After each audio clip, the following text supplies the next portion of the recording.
بھائی نے پوچھا ہے کہ مسافر آدمی دو نمازوں کو جمع کر سکتا ہے؟ جی ہاں، مسافر آدمی دو نمازوں کو جمع کر سکتا ہے۔ اس کے لیے طریقہ کار یہ اپنائے کہ جس طرح کی حدیث میں آتا ہے، صحیح بخاری وغیرہ میں حدیث ہے، نبی مکرم صلی اللہ علیہ وسلم اگر سورج ڈلنے سے پہلے کسی جگہ سے کوچ کرتے تو ظہر کا وقت نہیں ہوا تھا ابھی، تو آپ ظہر کی نماز کو لیٹ کرتے اور عصر کے وقت اترتے اور ظہر عصر دونوں کو پڑھ لیتے۔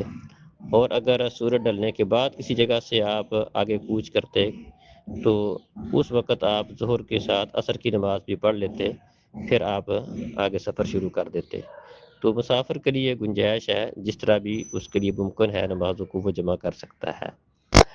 تو بعض اوقات بندہ اپنے گھر سے سفر شروع کرتا ہے اور اس کو خدشہ ہوتا ہے کہ اس کی نماز رہ جائے گی، گاڑی نہیں رکے گی تو ٹائم نہیں ملے گا، تو اپنے گھر سے بھی نماز کو جمع کر سکتا ہے، ظہر کے ساتھ عصر پڑھ سکتا ہے، مغرب کے ساتھ عشاء کی نماز پڑھ سکتا ہے۔ تو لیکن اگر گھر میں جمع کرے گا تو نماز کو مکمل پڑھے گا، ایسا نہیں ہے کہ گھر میں ہی قصر کرنا شروع کر دے گا، گھر میں نماز مکمل پڑھے گا۔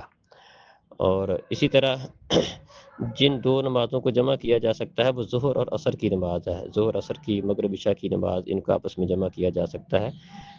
فجر کو ظہر کے ساتھ یا عصر کو مغرب کے ساتھ جمع کرنا درست نہیں ہے۔ السلام علیکم۔